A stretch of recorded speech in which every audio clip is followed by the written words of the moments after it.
Hi friend, আজ বৃহস্পতিবারের কিছু রান্না তোমাদের সঙ্গে ছোট্ট একটু ভিডিও করে শেয়ার করব।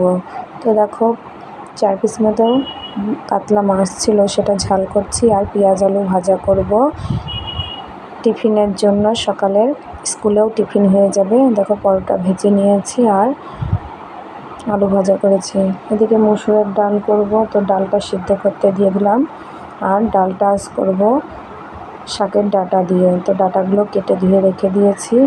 ডালটা এদিকে সিদ্ধ হয়ে গিয়েছে, ওর মধ্যেই ডাঁটাগুলোকেও সিদ্ধ করে নেব।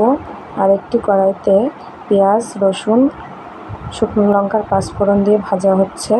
আর এদিকে কড়াইতে লবণ হলুদ দিয়ে আর একটু জল দিয়ে ডালটাকে ফুটিয়ে নেব। তো ফুটানো হয়ে গিয়েছে।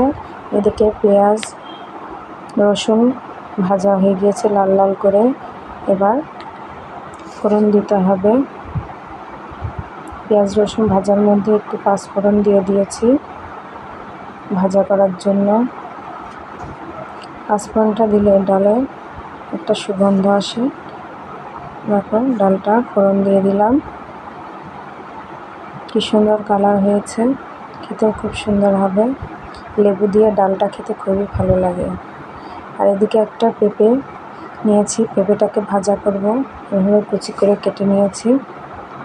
দেখো পেঁপে সেকচি করার জন্য সেচকিতে তেলের উপরে প্রথমে সর্ষে দুটো কাঁচা লঙ্কা ফোড়ন দিয়ে ভাজা ভাজা করব। পরিমাণ মতো লবণ ও হলুদ দিয়ে দেব। এইভাবে ঢাকা দিয়ে দিয়ে আস্তে আস্তে ভাজা করলে এই পেঁপে সেচকিটা খেতে খুবই সুন্দর লাগে। তো তোমরা যারা পেঁপে খেতে ভালোবাসো না, তারা এইভাবে একদিন ভাজা ভাজা করে খেয়ে দেখবে কতটা সুন্দর লাগে। ডালের সঙ্গে তো খেতে আরও ভালো লাগে।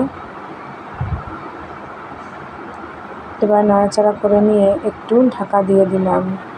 ঢাকা দিলে তাড়াতাড়ি সিদ্ধটাও হয়ে যায়, এদিকে ভাজাটাও হয়। আর এটা লো ফ্লেমে ভাজতে হয়। দেখো আমার লাল লাল করে পেঁপে ভাজাগুলো হয়ে এসেছে। তোমরা কে কে পেঁপে সেচকে এইভাবে খেতে ভালোবাসো? যারা যারা খেতে ভালোবাসো অবশ্যই জানিও। আর যারা যারা খাওনি তারা এভাবে বাড়িতে বানিয়ে খেয়ে দেখো, কেমন লাগলো জানিও।